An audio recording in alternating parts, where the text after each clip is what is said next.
Exercise 1.1. For which values of P and Q will the following pair of linear equations have infinitely many solutions?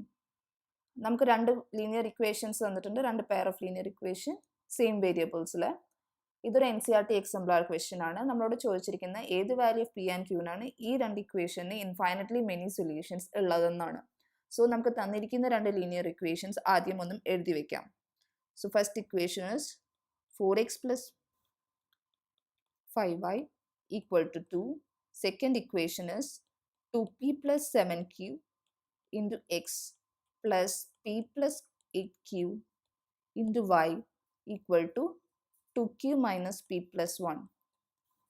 ഈ question solve ചെയ്യാൻ വേണ്ടി നമുക്ക് അറിഞ്ഞിരിക്കേണ്ട concept എന്ന് വെച്ചാൽ, നമ്മുടെ കയ്യിൽ ഒരു pair of linear equations a1x plus b1y plus c1 is equal to 0, a2x plus b2y plus c2 equal to 0 ഉണ്ടെങ്കിൽ ഈ രണ്ട് ലീനിയർ ഇക്വേഷന് ഇൻഫൈനറ്റ്ലി മെനി സൊല്യൂഷൻസ് ഉണ്ടാവണമെങ്കിൽ ഈ കണ്ടീഷൻ സാറ്റിസ്ഫൈ ചെയ്യണം. That is a1/a2 equal to b1/b2 equal to c1/c2.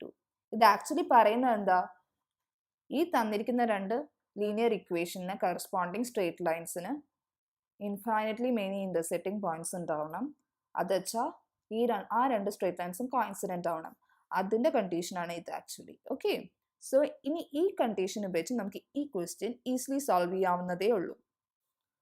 അപ്പോൾ ഈ ക്വസ്റ്റ്യനിൽ നമുക്ക് a1/a2 എന്ന് പറയുന്നത് ഇതിനെ ഫസ്റ്റ് ഇക്വേഷനും ഇതിനെ സെക്കൻഡ് ഇക്വേഷനുമായിട്ട് എടുത്തു കഴിഞ്ഞാൽ a1/a2 4/2p plus 7q, b1/b2 5/p plus 8q, c1/c2 2/2q minus p plus 1 ആണ്. ഇനി ഈ കണ്ടീഷൻ ഉപയോഗിച്ച് നമുക്ക് പറയാം 4/2p plus 7q is equal to 5/p plus 8q is equal to 2/2q minus p plus 1. നമുക്ക് ഇതിനെ സെപ്പറേറ്റ് ചെയ്യാം. 4/2p plus 7q is equal to 5/p plus 8q and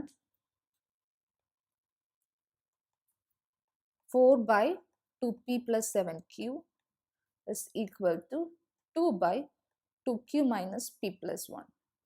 ഇത് രണ്ടും നമുക്ക് സിംപ്ലിഫൈ ചെയ്യാം. ഇത് നമുക്ക് തരും 4p plus 32q is equal to 10p plus 35q. Further simplify ചെയ്തു കഴിഞ്ഞാൽ 6p is equal to minus 3q എന്ന് കിട്ടും, which implies q is equal to minus 2p. ഇനി നമുക്ക് ഇത് സിംപ്ലിഫൈ ചെയ്യാം. അപ്പം നമുക്ക് കിട്ടും 8q minus 4p plus 4 is equal to 4p plus 14q. This implies 8q minus 14q, that is minus 6q, minus 4p അപ്പുറത്തേക്ക് കൊണ്ടുകഴിഞ്ഞാൽ 8p minus 4. ഇനി നമുക്ക് കിട്ടി q is equal to minus 2p. അത് സബ്സ്റ്റിറ്റ്യൂട്ട് ചെയ്ത് കഴിഞ്ഞാൽ 12p is equal to 8p minus 4, which implies 4p is equal to minus 4, which implies p equal to minus 1. p minus 1 ആണെങ്കിൽ ഇവിടെ q തന്നിരിക്കുന്നു minus 2p ആണെന്ന്. So that implies q is equal to 2. അപ്പോൾ നമുക്ക് p equal to minus 1ഉം q is equal to 2 എന്നും കിട്ടി. ഇനി ഇതിന് കറസ്പോണ്ടിങ് ആയിട്ടുള്ള ഓപ്ഷൻ ഏതാ എന്ന് നമുക്ക് ചെക്ക് ചെയ്യാം. p equal to minus 1, q equal to 2. So the correct answer is option C. Hence we are done with this question.